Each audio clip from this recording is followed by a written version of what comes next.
Je suis le papa d'une petite fille qui s'appelle Sarah et qui est instruite en famille, qui a 3 ans et demi.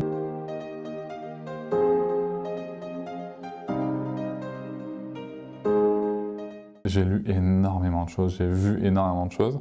Donc c'était vraiment bien de me préparer quand même parce qu'en fait il y a plein de choses où je savais que j'allais ressentir, il y a plein de choses que je savais.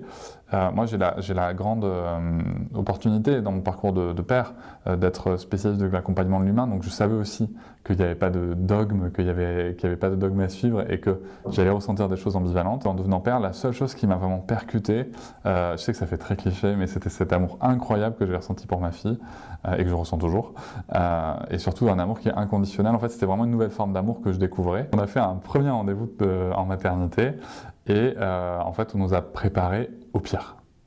On est sorti de là en se disant mon Dieu, mais le risque est incroyable à l'accouchement et tout le monde va mourir, voilà, c'était pas cool du tout. Donc on a pris une sage-femme en Libéral qui s'appelle Isabelle Desputiers et qui est habituée en fait à préparer aux accouchements à domicile. Et là ouais, là franchement je me suis senti préparé, je me suis senti utile. Je suis allé à tous les rendez-vous de préparation à l'accouchement sauf un puisqu'il était réservé aux mamans. La seule chose que je regrette, c'est que c'est forcément du temps que j'ai dû prendre sur mes jours de repos.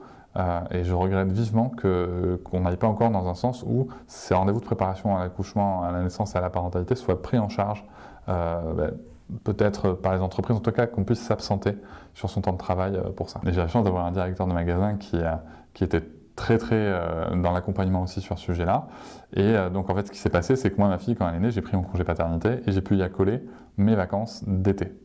Je suis retourné travailler 2 semaines parce que j'étais cadre donc dans un grand magasin et que des fois on ne fait pas toujours ce qu'on veut, en tout cas il faut être dans le compromis avec les équipes. Et donc je suis retourné travailler 2 semaines et ensuite j'ai repris un petit peu plus de 2 mois de congé parental. Alors à l'époque il était de 11 jours, enfin 14 avec les 3 jours payés par l'entreprise et maintenant il est à 28 jours. Et pour la maman on est à 16 semaines. Du début à la fin on voulait vivre ça ensemble. C'est aussi ce qui a motivé le choix que je fasse un congé parental en plus du congé paternité, même s'il a été relativement court de 2 mois. C'est ce qui a motivé notre choix. On voulait être ensemble, quoi. Et on avait bien lu justement des récits de mamans et de papas, les papas qui se plaignaient de repartir travailler trop tôt, les mamans qui se plaignaient d'être seuls beaucoup trop tôt. L'allaitement, c'est pas seulement la nutrition, c'est bien d'autres choses. Donc il y a des choses qui se passent pendant ce moment, des choses auxquelles, ok, on va pas pouvoir le faire, nous, en tout cas en tant qu'hommes. Ça, c'est ok. Mais il se passe d'autres choses. Il se passe des besoins physiologiques de la mère. On a besoin d'une mère qui va bien. Donc, et un allaitement, par exemple, on a très vite soif. C'est quelque chose qui peut surprendre les mères, ça. Elles peuvent avoir très vite soif. Donc, le petit verre d'eau, on est là, on a préparé le petit verre d'eau. Des fois, on a préparé le repas. On voit même, des fois, des gens faire manger la maman. Et là, on est vraiment sur un côté équipe. Et ensuite, il y a tout ce qu'on peut faire aussi à côté, c'est-à-dire gérer potentiellement le matériel, la logistique, et nettoyer le tire-à-lait, par exemple, quand il y en a un, préparer des coussins d'allaitement, préparer des coussinets, préparer des feuilles de chou. Il faut être au courant.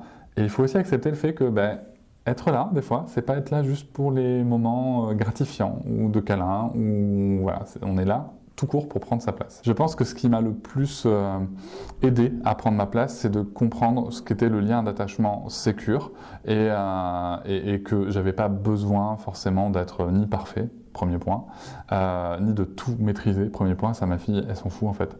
L'important, c'était que je prenne soin d'elle de manière la plus imparfaite que possible des fois, mais que je sois là.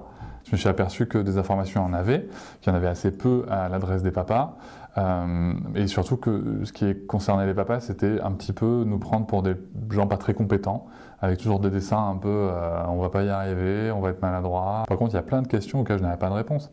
Je savais même pas ce que c'était un lien d'attachement pour l'enfant, on parlait pas de la dépression du postpartum, on parlait pas du cododo, de la motricité, des couches, qu'est-ce qu'on choisit ou pas de couches. Je me suis dit, tiens, c'est des choses que je suis allé piocher à droite à gauche, donc l'idée c'était de tout mettre dans une synthèse.